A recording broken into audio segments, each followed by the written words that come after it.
Hello, everybody. Thank you so much for coming. I'm Steve Lagerfeld. I'm editor of the Wilson Quarterly.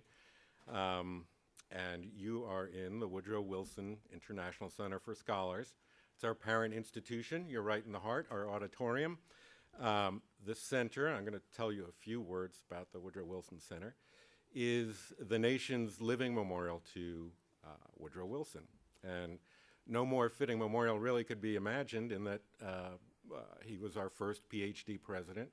And this is a place where we bring the world of ideas and the world of public action together. You can see it's a fairly large place. We have at any given time dozens of scholars here working on various projects, as well as journalists, public officials, all sorts of other people, including a Canadian astronaut who I believe is joining us today, for which we're very grateful. We also have with us several members of the Wilson Center Council, the part of our governing body, for which we're very grateful to have you here. In addition to all the scholars, we have about more than 20 programs here in a variety of specialized areas, from history of the Cold War to Latin American studies, and you name it. Every day there are here a variety of seminars, lectures, conferences on all sorts of subjects, virtually all of them open to the public. We've put outside the Wilson Center's newsletter, Centerpoint, that tells you a little bit about them and also gives you the schedule. It's an impressive array of things, a very tasty little menu, and I encourage you to have a look. Now, a word about the Wilson Quarterly. We are really thrilled to see you here. There are only 6 of us on the staff of the Wilson Quarterly, and you know, I often think that of what I do as being somewhat like a movie director, except that I can't go to the movie theater and see the audience and sort of get a sense of what they think about what we do, what we work really very, very hard to do. We share a bond with you, a sense of common interest.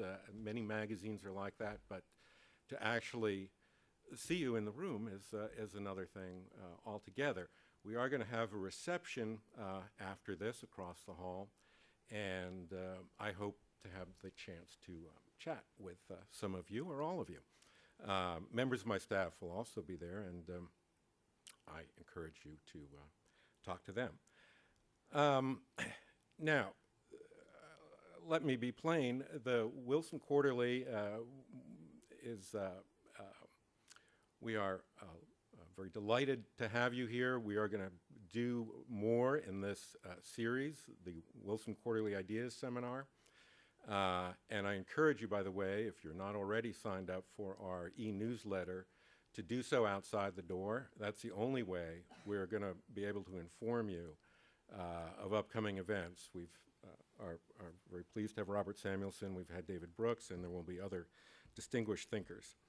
I remind you, we are a nonprofit magazine, and unlike many of the magazines that you may read, and I know what you read because we've done a reader survey, we don't assault you with advertising, and we have a relatively small circulation compared to some of those others, which is to say that we're an elite publication.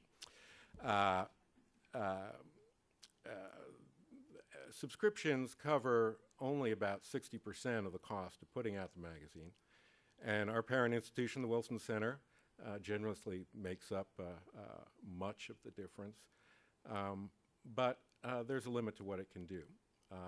So I am appealing today for your help. There's some information as you leave.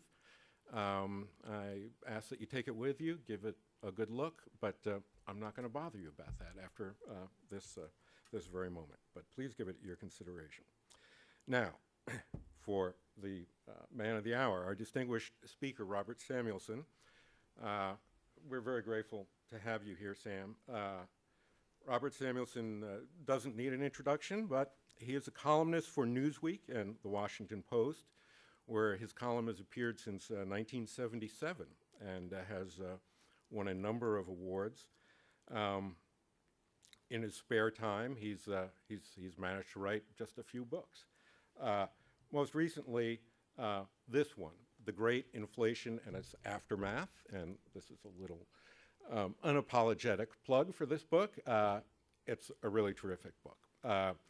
And his article in the most recent Wilson Quarterly sort of grows out of this book. I have to say that we at the Wilson Quarterly feel, and I do, a special affinity for Sam. Like any good columnist, he has plenty of opinions and a very good pen, but unlike a lot of columnists, unlike most columnists, all of his work is the product of careful reporting, reading, research, and I think it's pretty clear that his columns lead where the facts take him. The thing that I like to say about my magazine and your column, Sam, is that whatever you think about the arguments in them, that you come away having learned something from them, and I think that's really important and something that's very unique about what you do and why we're especially pleased to have you here today. Now, that having said, I learned this morning from Bob's column that there's yet another reason for the government to raise my taxes, and I let him have it about that. But seriously, we're just delighted. We've been privileged to publish his work on several occasions, and most recently in the spring issue with the article I just mentioned. That was Rethinking the Great Recession, and that looked backward a little bit and a little bit forward, and today I think he's going to look a little bit more forward into the dark or a gloomy fiscal future and see if he can shed some light on that. Thank you, Sam.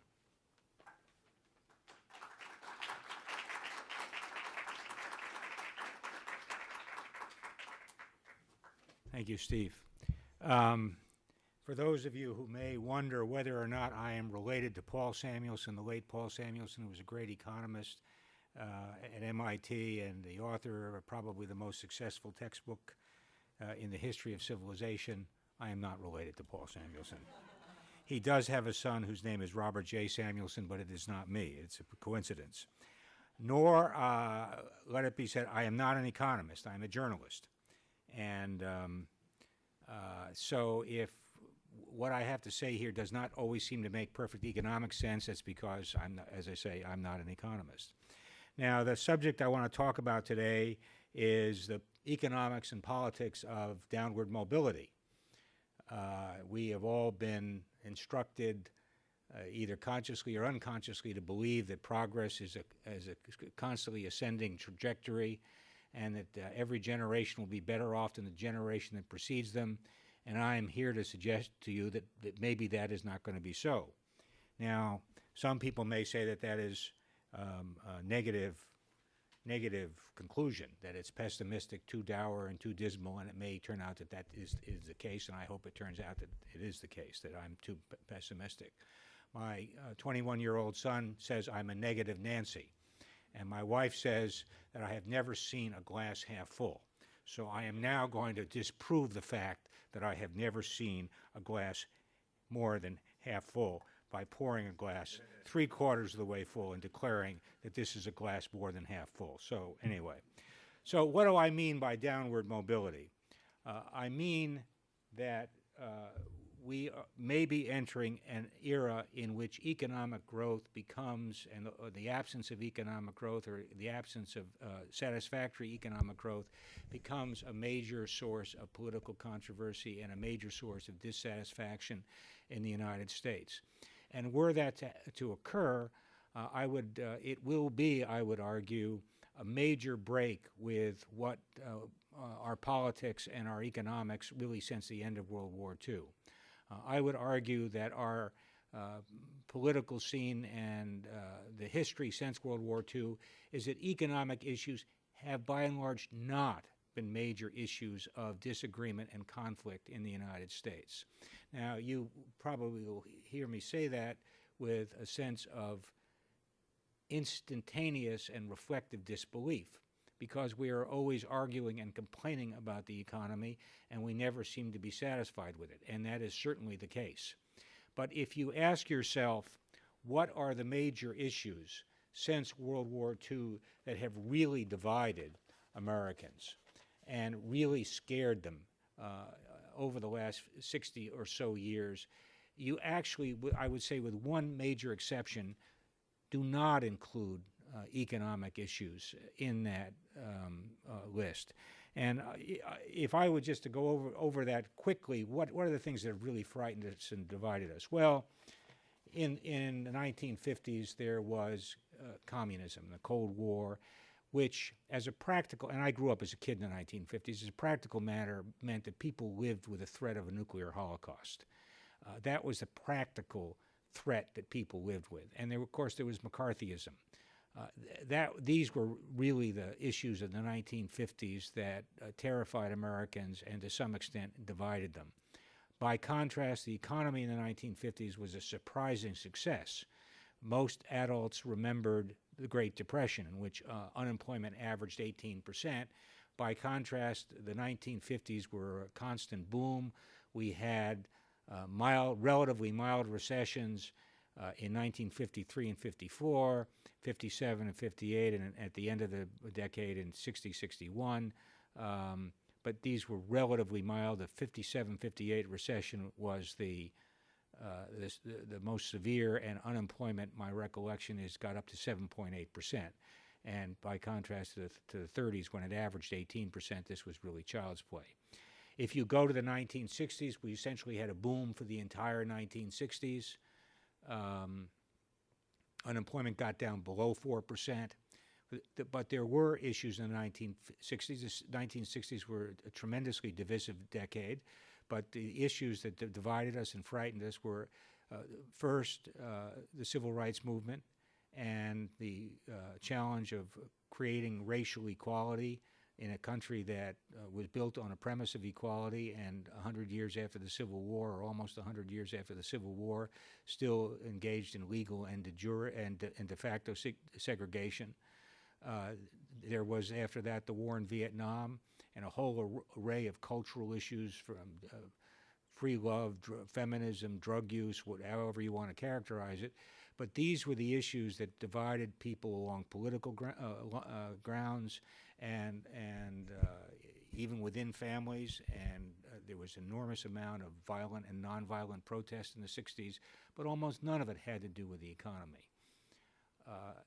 In the 70s, we get to the one period in which I think is an exception to my rule, and that is the inflation that occurred from the late 60s to the early 1980s, which was a continuing arc upwards. At the beginning of the 60s, essentially, there was no inflation in the United States. By the end of the 60s, we were at 6%. By the end of the 70s, we were at 13 or 14%. Governments did not seem to be able to control inflation. And the fact that they couldn't control it, and inflation had gone to levels that no one in the 50s or early 60s would have predicted, suggested to Americans that there was a breakdown in government control and social order, and Americans were truly terrified by the prospect and specter of inflation. And its unruliness was, in my view, the main reason that Ronald Reagan was elected president in 1980.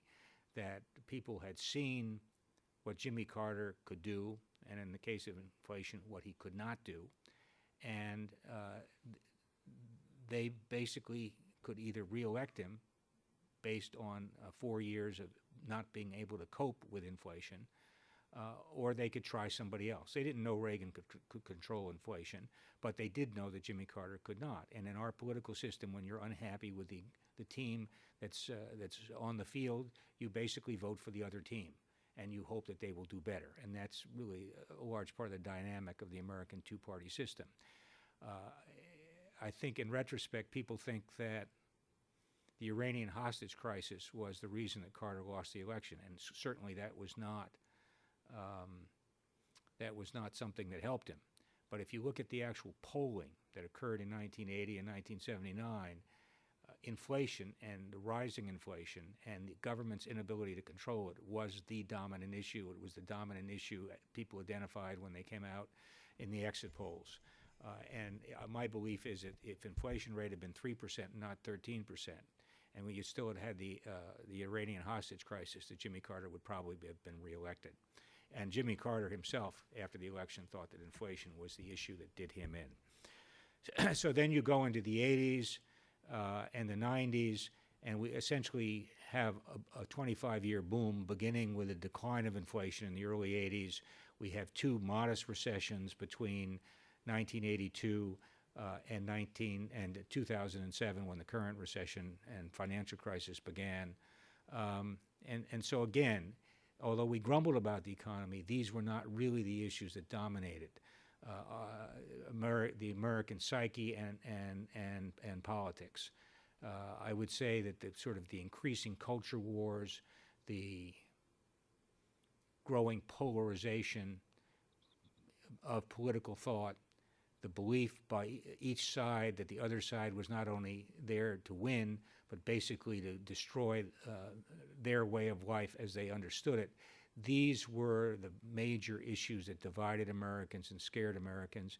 And obviously after 9/11, the threat of more terrorism and the notion that somehow the world was moving in a direction that was hostile or inimical to American interests and the American way of life, again, I think was the major source of conflict and tension that existed in our political system.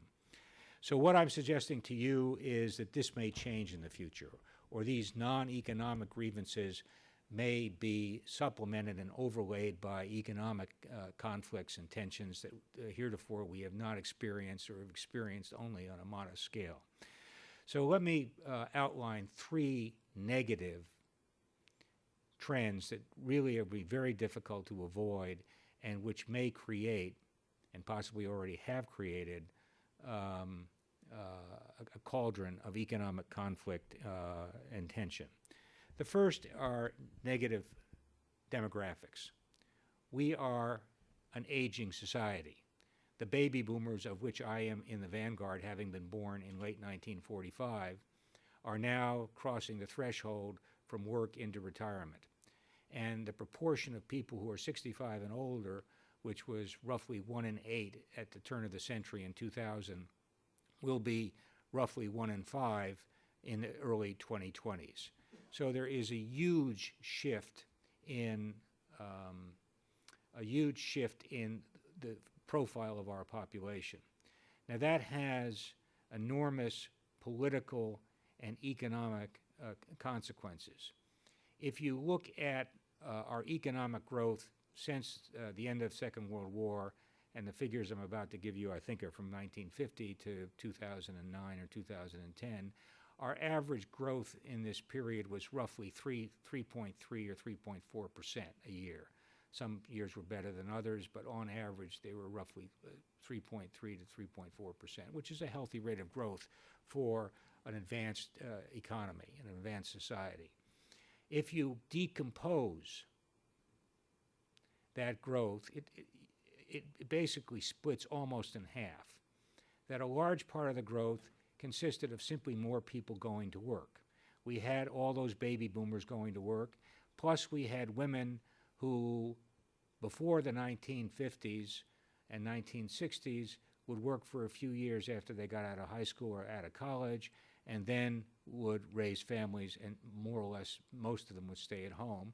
And we had a huge social revolution in which women no longer stayed at home to raise families, but they took jobs in the labor market, and many of them pursued careers, as did men, and they shouldered the burdens of raising children and taking care of home, in addition to holding down jobs. And so when you put together just the growing population and the influx of women into the labor force, about half the growth in that period reflects increased employment. The other half reflects what economists call productivity, which you and I would just call efficiency. It means doing things more efficiently. So the output for every worker is greater. You see it, for example, in jet travel. Before the late 1950s, most commercial planes were propeller planes, and they went pretty slow. They would go 250 miles an hour, maybe 300 miles an hour. You go to the jet age, and all of a sudden you get planes that are going 600, 650 miles an hour. They made bigger planes, so you carry more people. You get more efficiency per pilot, per stewardess, whatever.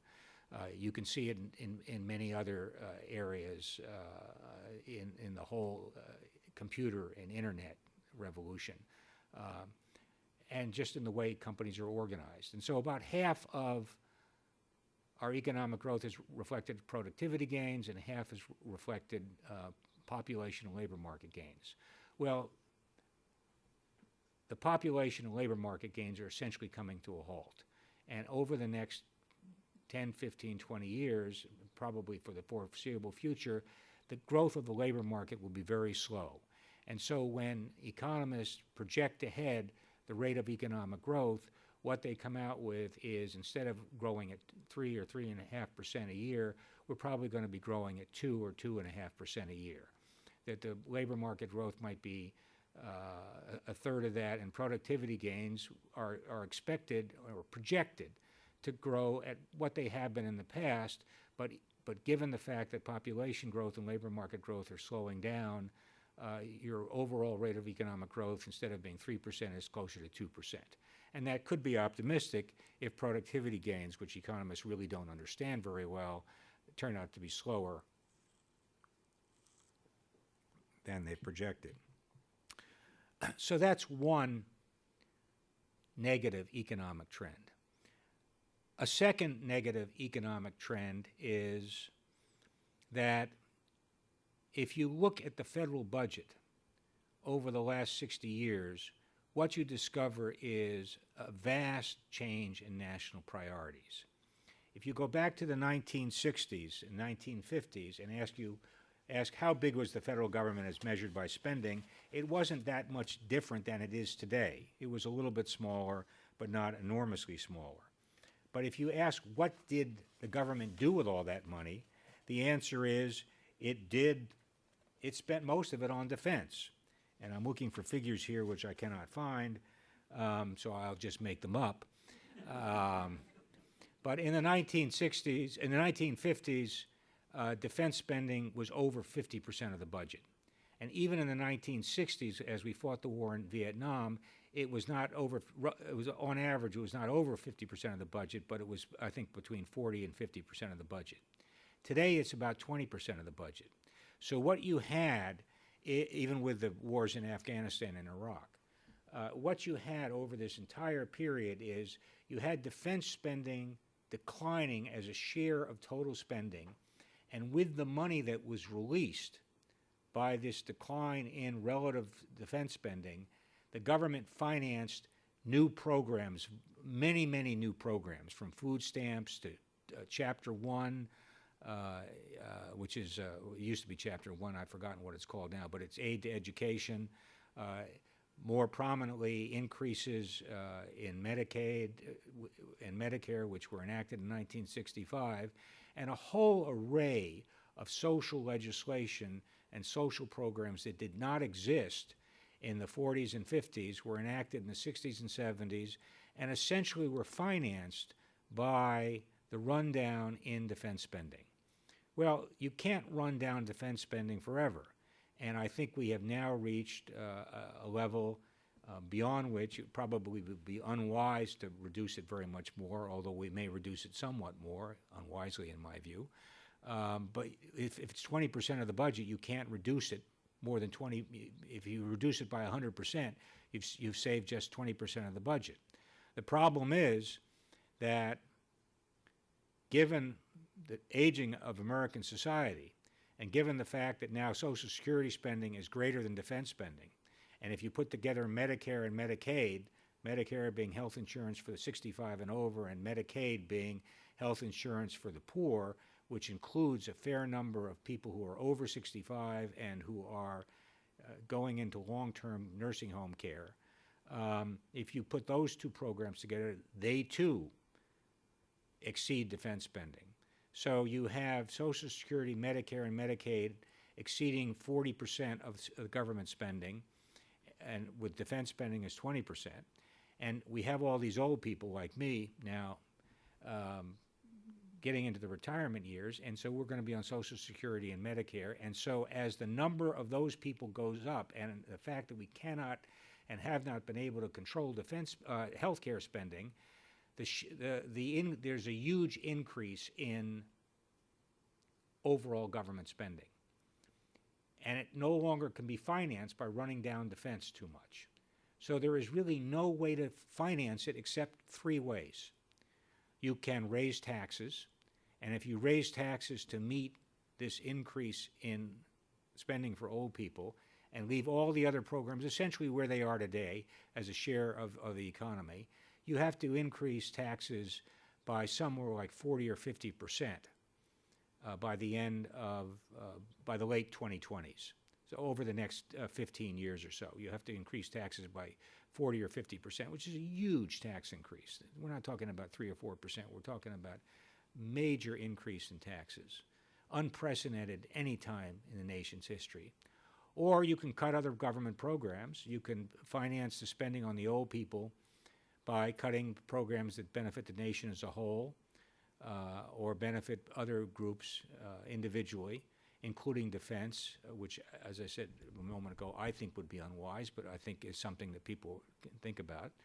Or you can run very large deficits for as long as the financial markets will allow you to run them without running up interest rates to prohibitive levels.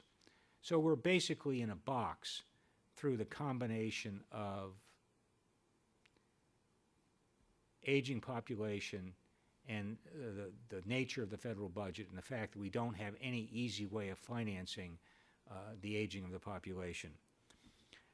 Now, there's a third unfavorable trend in economic trend, and that is we seem to be on the cusp of an era in which there's going to be less economic stability.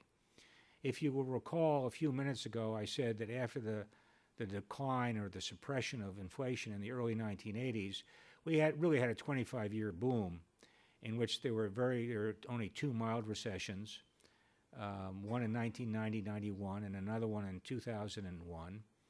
The peak unemployment rate, as I recall, was again, I think, 7.8% in 1990, 1991, I think it was, but it was after that recession.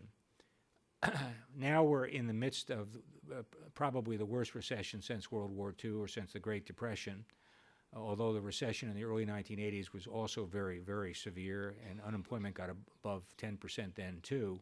But it's been very high this time. The financial crisis that preceded the recession was probably the worst. Alan Greenspan says it's the worst ever. Whether or not it is, it's certainly the worst since World War II and certainly the worst since the Great Depression. And this would seem to herald, we don't really know, less stable economic growth in the future, where we have more recessions and possibly more recessions that are deeper and more persistent than we have had in the past. This is a matter of conjecture, but it seems to me at least a plausible conjecture. Well, if you put those three things together, you come out with a pretty grim picture of what the future looks like. It's not a future necessarily of catastrophe, although there may be catastrophes. That's not what I'm predicting. But it is a future in which it seems to me there will be an ever-quickening competition for scarce resources. And we may be at the beginning of that right now as people talk about the kind of cutbacks that are needed in the federal budget to get anywhere near a balanced budget. As you see the conflicts at state and local government levels where there are what some would consider assaults on public employee unions, and others would consider there was simply pressures to fund the pensions and health care benefits that have been promised to them on a more responsible basis. If you look ahead, you can imagine some of the conflicts that will eventuate or might eventuate in the next 10 or 15 years. One would be obviously conflicts between retirees who expect to get their promised Social Security and Medicare benefits, and workers, younger workers who are trying to raise families and oppose their taxes being raised substantially to fund the retirements of their parents or grandparents or their aunts and their uncles who seem to be better off than they are, and probably, in the view of some, don't need all the subsidies they're getting from the government. That's one kind of conflict. Another kind of conflict would simply be between the rich and the poor.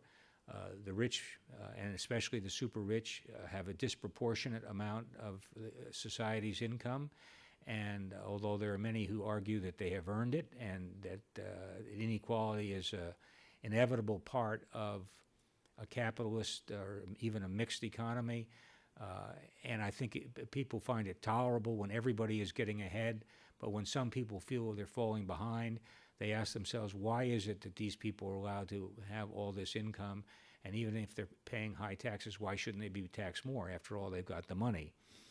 It seems to me you may get it in a variety of small groups who feel that their livelihoods or their goals are being challenged by budgetary realities, university professors who can't get research grants, university students who find that the Pell Grants that they usually got from the government are not keeping up with inflation, people who feel that their highways are deteriorating and that they haven't been repaired often enough.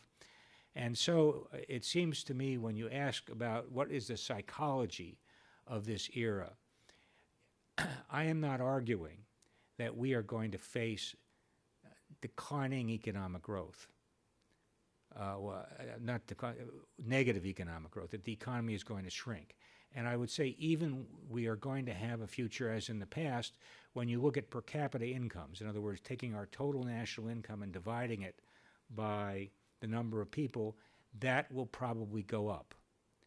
But when you ask people whether or not their after-tax income, particularly younger people, whether their after-tax incomes are going up, you will find for many of them that they don't see the progress. And they don't see the progress for a very good reason, because much of their supposed after-tax increase in income is being siphoned off. It's either being siphoned off in higher taxes, or it's being siphoned off in higher health care insurance fees, which is not part of the disposable income, or it's being siphoned off in a variety of fees or higher energy prices. And so when you ask them the practical question, am I getting ahead, or is my income going up substantially, they will look at you like you're crazy, and they will say, I'm having trouble meeting ends. So that is, when I say that we may be entering an era of downward mobility, that's what I'm talking about. I hope I haven't been too confusing here, but I'm talking about that we, as a society, we get richer, but there are so many claims on our additional wealth and income that not everybody can be satisfied. And in the book that Steve held up, it was the subtitle of which is The Past and Future of American Affluence, I talk about this to some extent, and I call this state affluent deprivation. We remain a very wealthy society, and anybody who looks at the United States today in comparison to any period in human history would have to conclude that we are an enormously wealthy society. But we feel, and we will remain one, I think, but we feel deprived because our wealth does not increase fast enough to satisfy what most people, or maybe all people, feel are legitimate needs. And therefore, there's a kind of undercurrent of discontent, anger, and conflict. Now, I will try to leave you on a hopeful note here, just to prove that my wife is not always right. It's very difficult to predict the future, and the people who try to do it are usually wrong.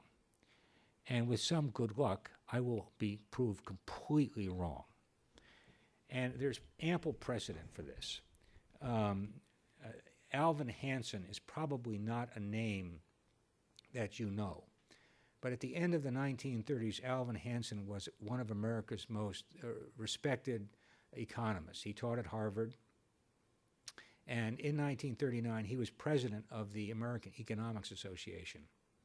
And at the end of the 30s, even as late as 1939, the Great Depression still lingered. As I recall, the unemployment rate in 39, I could be wrong, it was 17%.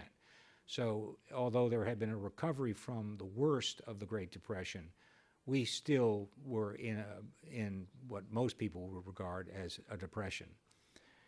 And so Hanson, in his presidential address to the American Economics Association, attempted to explain why it was that the American economy had not recovered after 10 years. And he coined a term called secular stagnation. I don't think he actually coined it. I think others had used it as well. But he tried to explain why the economy seemed to be stagnant and why it could not generate sustained rapid growth that would absorb all the jobless workers. And he explained secular stagnation as follows. He said, first, the frontier in American life had closed at the end of the last century. The frontier, the ability to go further out geographically and open up new undeveloped areas to farming and to mining and later to industry, that the frontier had closed in 1890. And that was one source of economic growth for the United States, and that was no longer there. He observed population trends in the 1930s and observed that the birth rate had declined dramatically because people were pessimistic about the future. So population growth, which was another source of investment demand in the United States, that wasn't there. So you had two important pillars of investment demand by businesses that had suddenly been removed, the end of the frontier and population growth. And then he looked out and he said, well, technological progress is we've done basically everything that can be done. There's not going to be much more technological progress. I mean, we've done all these unbelievable things. I mean, we have telephones, we have these, trains. None of this existed 150 years earlier. So technological progress, which was, again, another major engine of business investment and therefore economic growth, that too was gone. And he said there's not very much demand for investment out there from the private sector because the pillars of private investment and economic growth have disappeared. And the only solution left is to have the government fill it up with government spending and government deficit spending to boot. And Hanson was one of the most enthusiastic and earliest of American converts to Keynes and Keynesianism. But in this speech, if you read it, which I actually have done, he expresses some doubt about whether or not the government, as a practical matter, could fill the gap left by this vacuum in private investment. He wondered whether or not you could borrow as much as you needed to borrow from private markets to do it, both as a political matter and as an economic matter. So he was kind of stuck. He saw a future for the United States which was full of the kind of future that I've described, but even gloomier. Well, we all know that everything he said, despite the fact he was the president of the American Economics Association, despite the fact that he went to Harvard, I don't know where he went to Harvard, but he taught at Harvard, everything he said was proved wrong. After the war, we had a vast expansion of Americans who moved from central cities to suburbs. So there was a new frontier. It may not have been the frontier of the Great Plains or the Far West, but there was a new frontier. There was a baby boom, the baby boom. So population did not stagnate.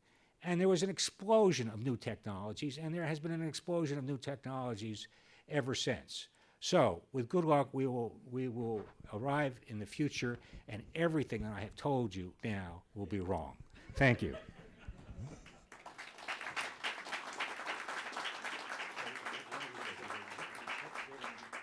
So, we're going to take Q&A until you run out of Q's and I run out of A's.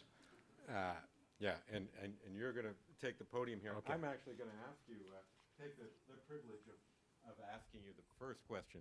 Sam, which I was glad you got to technology at the end there, because when you gave your gloomy diagnosis, I was struck by the fact that the drivers of the gloom are these two factors. One, sort of a base rate of economic growth, which has been the same for a long time, you say, and then population. And our population is not going to grow as rapidly as it has in the past. But in the end, it seemed like population was really the crucial variable that led to this whole dire scenario of yours. And so I thought two things. Number one, is it really that bad? Because as bad as it may look here in Europe and most parts of Europe, in Asia, in places like South Korea, Japan, of course, and other places, the story is, the demographic story is actually in some ways more, even less growth, more shrinkage. But then you introduce this technology question at the end. So is that the... Well, I mean, the simple math is that that the productivity gains, which are assumed when people make these projections, assume a kind of constant rate of technological progress. They don't say what it is or where it is or how it will come about, but it's just assumed that there's a substantial amount of technological progress that occurs and that gives us the kind of efficiencies that increase average incomes. And the point I'm making is that there are so many claims on these average incomes that people may not see them in their paychecks, that their disposable income, especially for younger people, may not go up because the increases in national income that are occurring are being drained off in ways that people really don't see. And that's the social and political dynamic that's at work here. Now, it just as a matter of arithmetic, it turns out that we have an explosion of new technologies in ways that aren't anticipated. Then the rate of economic growth may duplicate what we've had in the past, but its composition will be different.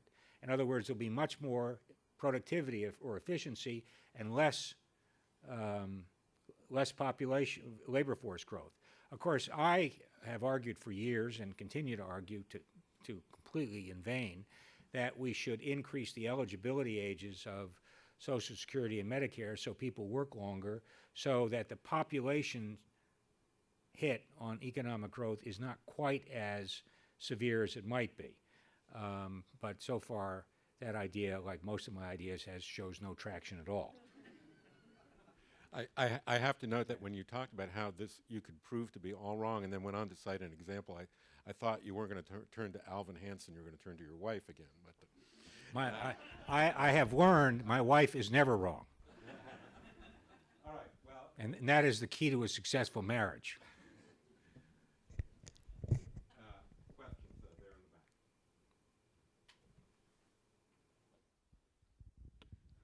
My name is Joe Dukert, and as a longtime energy analyst, I ask quite seriously if you might not be overly optimistic. Let me explain. I believe that the threat of climate change is real. I don't know whether we are going to adopt the necessary policies to be able to cope with it, but if we do, by internalizing externalities, the price of energy has to go up. It's fine for campaign purposes to talk about the increase in employment as a result of shifting gradually to renewable energy. But when you're talking about net increases in employment, you have to think about what we lose in terms of employment in coal and the hard sources of energy. So with risk added to all this in terms of the global oil market, I hope that my even bringing this up is going to be proved ludicrous. But I wonder if you would talk about the effects of our energy outlook on our economic outlook? Well, I should have actually mentioned energy prices in last chapter of my book, in which I talk about this affluent deprivation and downward mobility. I do talk actually at some length about energy prices, and I think that is one of the ways in which plausible income gains will be drained off. And so I agree with you that energy prices almost certainly will go up. I think they'll almost certainly go up regardless of global warming, to be honest with you. I think there are other factors at play that will tend to increase energy prices, including the nature of world oil markets, which are dependent on supplies from unstable places, and unless there are bonanza finds someplace else, which there haven't been for the last, there have been large fines, but nothing like Saudi Arabia. Unless there are those kind of fines someplace else, will continue to be the reality for the foreseeable future. And given the demand for oil that's going to come from China and to a lesser extent from India, it seems to me there's going to be upward pressure on energy prices, even if we had never heard about global warming. My own view on global warming, which probably differs from yours somewhat, is that I've been completely agnostic on the science of how much of a threat it is. I'm willing to accept the consensus because I'm not an engineer and scientist, and I really can't judge all the different claims. So I'm willing to accept the consensus that it not only is global warming occurring, which I think everybody agrees, but that man-made emissions are a significant contributor to it.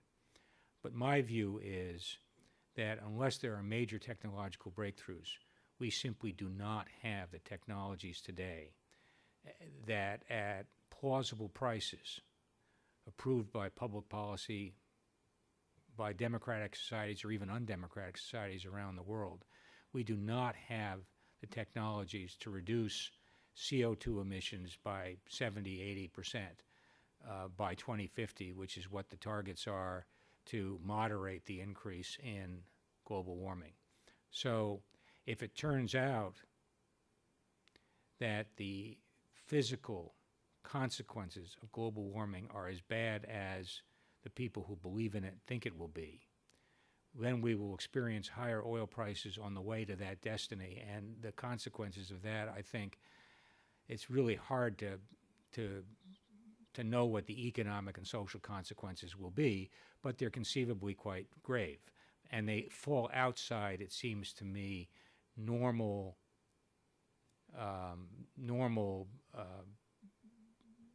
macroeconomic thinking and projections. This is a major sort of non-economic event that has huge economic consequences, but you really cannot be fitted into any existing or, I think, conceivable economic model.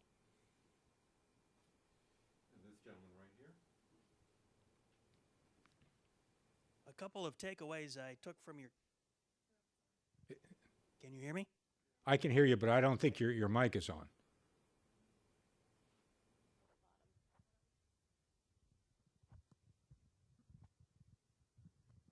Well, it's okay. Just wing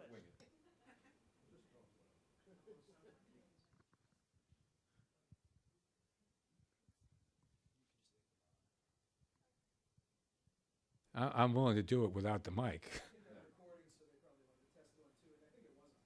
1, 2, test 1, 2. There you go. Here's my question. If I had an extra $10 billion or $100 billion and could quarantine 1,000 geniuses on a desert island to work around the clock, it sounds like the couple of takeaways to address this scenario are dramatically reducing the cost of energy and taking to the bleeding edge the ability for organizations to make use of the skill and experiences of the baby boom generation. Would those be two reasonable research agendas that you would I don't know about research agendas. If you ask about political agendas, I would do things that were a lot simpler, although a lot less popular. I would increase the eligibility. Basically, Social Security and Medicare are subsidies for retirement. They were initially conceived, both of these programs were initially conceived as social safety nets, and to some extent they still serve that purpose. And I think that that's a valuable and essential purpose that they continue to serve. But by providing income support at relatively young age, given the increase in life expectancy, and at 65, people can expect to live almost another 20 years. So we're not talking about 2 or 3 years here. We're talking about a substantial portion of people's lives. But by giving people subsidized health care and subsidizing their incomes for anywhere from 10 to 30 years, we are basically imposing a huge burden on the working population. And while the 65 and over population was very small, in 1950 it was about 5%, that was not a particularly large burden. And the life expectancy was lower then, and we didn't have Medicare or Medicaid.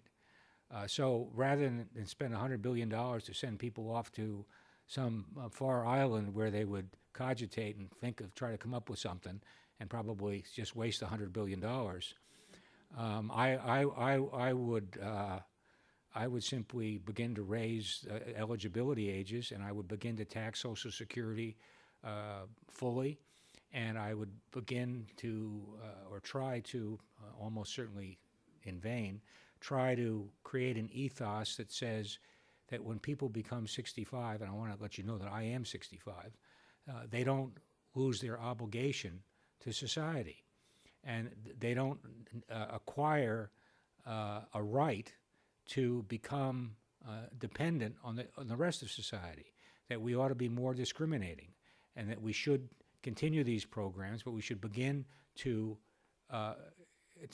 make them compatible with social and economic realities as they exist in 2011, and not as they existed in 1935 when Social Security was created, or 1965 when Medicare was created. And these are, what's discouraging about this to me, aside from the fact that I've been writing about it for almost 30 years, is that these problems, unlike many social, economic, and political problems, were completely predictable, and solutions to them are obvious. There are a lot of social problems for which solutions are not obvious, that even with the best of political will, it's not clear what you should do. But in this case, it is pretty clear what you should do, and we haven't done it. And it seems like we're just waiting for a crisis to occur to force us to do it, which will be unfair to everybody. It will be unfair to retirees if on a Tuesday morning the government says, look, we've now in the midst of a financial crisis, and we're going to cut back Social Security benefits 10% because that's what we have to do. And we're going to make people pay more for Medicare, and the eligibility age is going to go up very rapidly. If we had done these things in 1990 or 1992 or 1988, when, as I say, some of these problems were quite obvious, we could have said, we're going to begin these changes in 5 or 6 years, and they're going to be gradual or whatever, and this is why we're doing them. And it's a bad mark against democracy that we have to be so short-sighted.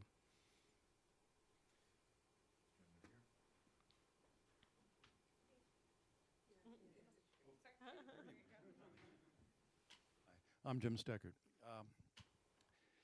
I'd like to shift the focus for a minute from the magnitude and distribution of the economy as we go forward to the subject of your quarterly article, which really was the stability of the economy, what brought about the current situation we're in.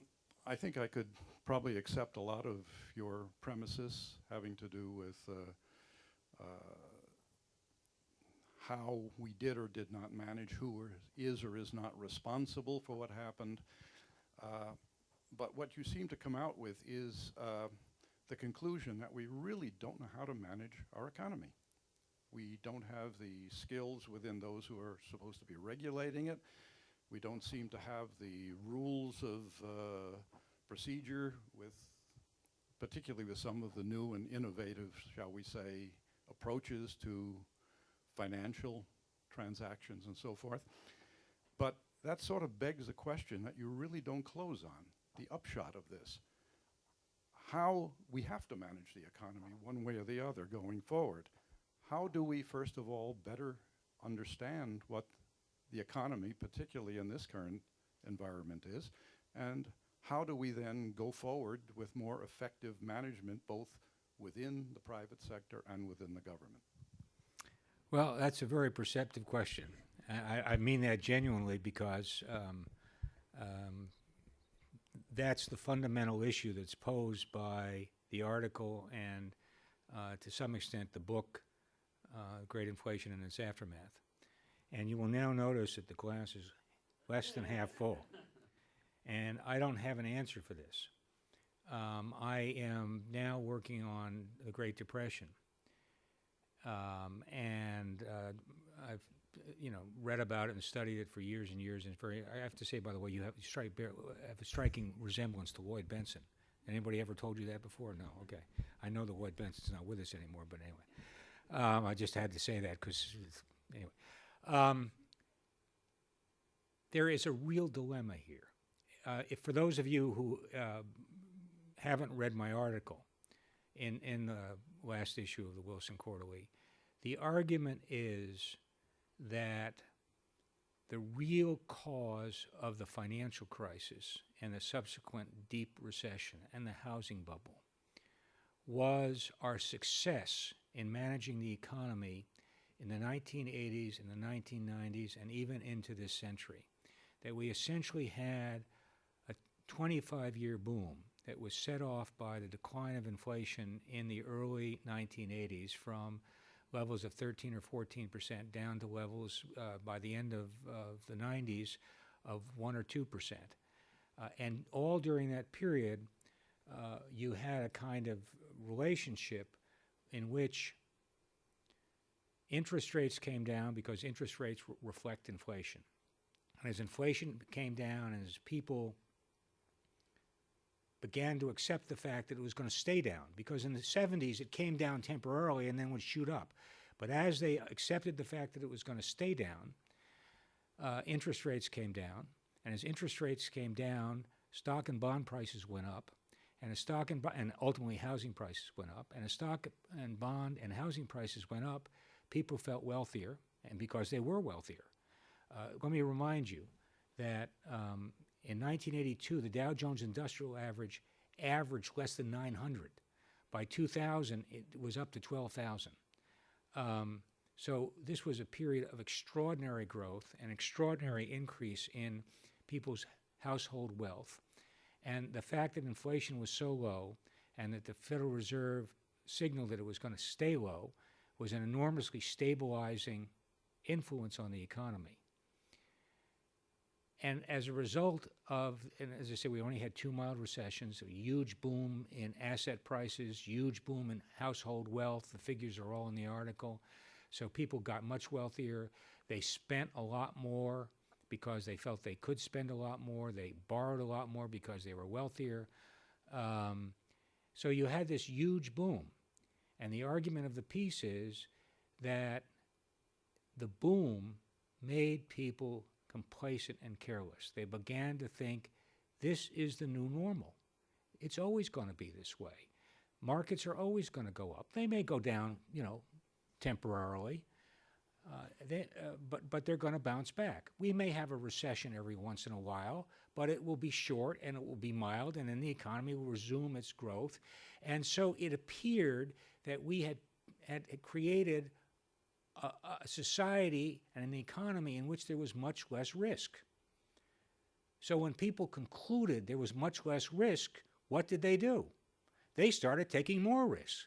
They started doing things that in an earlier era, people would have regarded as reckless and imprudent. Instead of putting 20% down on their homes, they put 2 or 3% down, or 4 or 5% down. Sometimes they put nothing down, and so on. And this kind of behavior pervaded the financial system, but it was widespread among academic and business economists who did not see this crisis coming. I mean, Alan Greenspan and Ben Bernanke, for whatever you think of their policies, these are not stupid men. They didn't see it coming. You look at all the very smart economists at Harvard and MIT and Yale, and hardly any of them saw it coming. there was just a new belief. And so this creates a dilemma, which I highlight in the book and I highlight in the article. And the dilemma is this. Every democratic society wants to promote economic growth. Every democratic, and most non-democratic societies, not all, but most of them, the Chinese, non-democratic, but they clearly want, the idea is to promote as much prosperity for as many people for as long as possible. Well, if you succeed in that, you create the very conditions in which you will not just have a minor correction, but in which you may have a real cataclysm. And that's what happened to us. What's the answer to that dilemma? Well, my view has long been that as a society, we ought to tolerate more setbacks more frequently than we do, because recessions and market declines serve a purpose in the economic system. The purpose is to remind people that there is risk in the world, that things are uncertain, that what was a winner yesterday can become a loser today, and you cannot figure out the future all the time, and we do not control everything. And my view or hunch or intuition has been that if you allow these modest, more frequent corrections to occur, you may avoid these once every 20 or 25 or 30 years or 40 years cataclysms that really shake society's foundations. But can you imagine a politician going out on the stump and saying, what as a society we ought to do to be more prudent and to ensure our future is have more recessions? I mean, this is not possible. And so how do you, I think I understand the nature of the dilemma. I don't understand what we should do about it. But I will say, I don't think most economists, even at these prestigious institutions, have a clue that this is the fundamental underlying problem. To them, macroeconomics is an engineering or a science, a form of engineering or a form of science that allows you to control the economy so you maximize economic growth, minimize recessions, minimize unemployment, and they don't understand that they are the problem. that the acceptance of this as part of our political culture has created the notion that if there's a problem, we ought to cure it right away, as opposed to letting it teach a lesson. And if some of these people were here, they would listen to me and say, well, he's like Andrew Mellon. He wants to liquidate everything. He wants to just let people, masses, hundreds of millions of people become unemployed, housing prices go to zero, liquidate, liquidate, liquidate, is what Mellon said at the height of the Depression. No, that's not the point. The point is that in trying to understand the economic system, we need to understand that if you don't allow the reverses to occur sometime, you may create the conditions in which you become vulnerable to a really big and destructive reversal. But I don't know how to get around this dilemma, and I don't have any clue except a judgment of people as to how you would draw up rules as to when a recession had been lasted long enough or gone deep enough to have served its purpose and you ought to do something about it. So I have no answer to your question.